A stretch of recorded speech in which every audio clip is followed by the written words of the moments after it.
So we're using integrals to calculate volumes. To start with, we look at it by slicing. It turns out there's a group of 3D shapes that are generated by revolution. That is, we start with a region in the plane and we rotate that region around an axis to generate a 3D solid. It turns out in that case that all of the cross sections, when you slice that object perpendicular to that axis that you rotated around, you're going to get either you're going to get either circles or circles with holes in them. And we have three different methods that we're going to look at for calculating the volume of such solids. These are called solids of revolution, and so we're calculating their volume, hence the title here, volumes of revolution. Of course, when I see that, I think about a library shelf with the American Revolution, French Revolution, but that's not the type of revolution we're talking about. We're talking about rotating around an axis. So in this video, we're going to look at the method of disks, and the next one we'll look at washers, and then we'll do shells. That's actually the next section in the book, is the shells method. So here's the general idea for the disk method. We're going to start with some function y equals f of x between some value a and b on the x-axis here. And we're looking at the region underneath that curve over the x-axis. So this region in there. And then we're going to take that whole thing and we're going to rotate it around the x-axis. So this is trying to draw the notion that I'm going around in a circle around the x-axis, but it actually is coming up off the screen and rotating around down below and then behind the screen. So this thing will rotate around, and it's, again, I'm drawing in 2D when I'm trying to talk in 3D. So that's supposed to be coming like up out of the screen at you, and then this is behind the screen, and then this side is rotating up out of the screen at you here, and then behind the screen back there, right? And so you generate this solid by rotating this region in the plane around the x-axis. Now the way we're going to calculate its volume is essentially by slicing. Each slice will look like a circle. Now I say that, and yet I say essentially, because I think of this in a different way as well, in that not only do I think about this region and I'm going to chop it up into a bunch of pieces. Each little piece is a little rectangle, and each one of those little rectangles is going to be rotated to generate this surface. So what happens when I rotate this little rectangle around? Well, it's going to go like this, and again it's in the back side there, and then this comes around the front here like this, and then around the back side.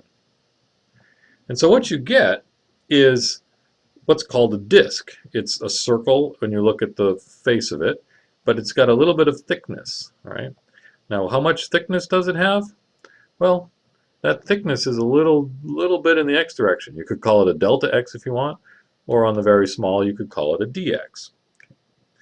Now, the way I was doing volumes by slicing in my last video was to say, take a look at each slice, calculate the area of the slice.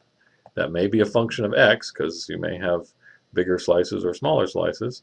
And then you multiply that by the thickness, and in this case the thickness is dx. So how do you find the area of a circle? Well, the area of a circle is pi times the radius squared.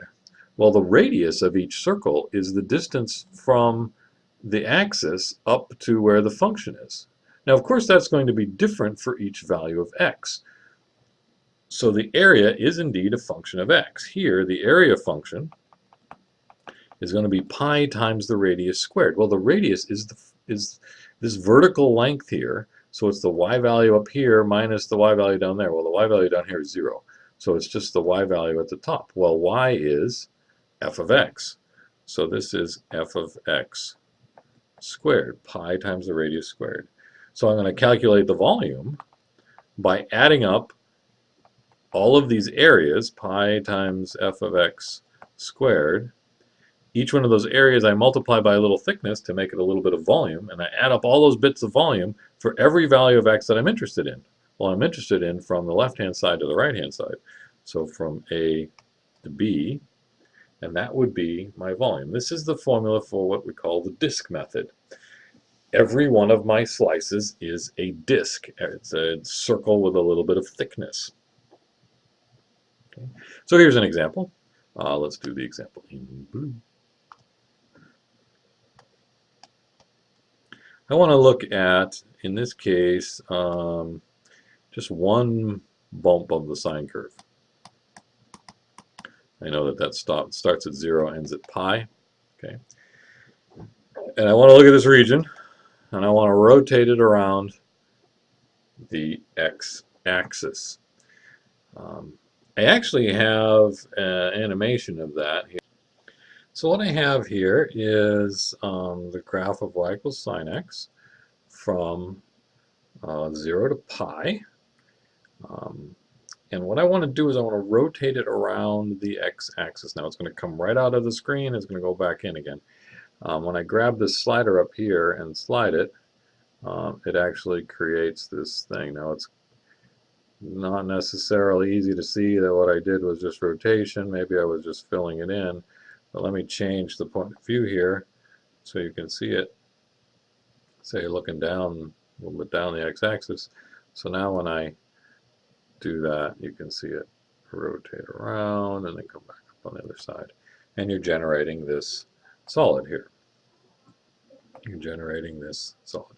It's a little funny in that it lets you see the axis through the middle of it, but that axis is actually inside, right down the middle of it here. And actually, when I look this way, it lets me see the axes through it there. This must be slightly opaque for some reason. Anyway, slightly not opaque. But one of the things that I see is that these slices now, if I look at it on this end, you see these circular slices that are all generated by rectangles over here. You take a rectangle like this and you rotate it around to generate those circles. So I want to calculate the volume of this thing. Here we go. This is the way I think. I look at this and I say each little rectangle here, for every value of x, I draw a little rectangle. Now I'm only drawing one rectangle, but I'm thinking of this as sliding back and forth. So you got all these rectangles that rotate around. This is going to hit this curve down there. So it rotates around like this, rotates around like this, and you've got this disk. So the disk has area pi times the radius. Well, in this case, the radius is sine of x, so I'm going to square the radius.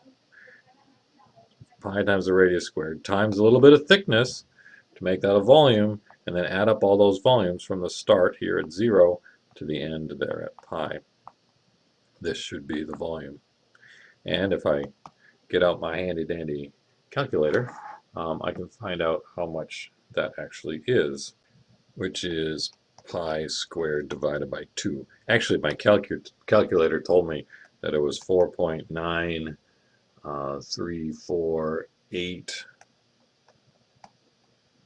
4.9348, yeah, and some change here. That's what it gave me, and I thought, oh, maybe this is something times pi, so I divided by pi, and then I realized, oh no, that looks like something times pi, so I divided by pi again, and it gave me a half. So I know it's pi squared divided by 2. Okay. So this is in cubic units. So if this was measuring in, let's say, inches going along the x-axis here, so this was pi inches, then I've got pi squared over 2 cubic inches. All right, so there is an example of a volume of revolution where each of the slices is a solid disk. It's a circle with a little bit of thickness. Okay. In the next one, we're going to try doing this when there's a hole in the middle of the disk.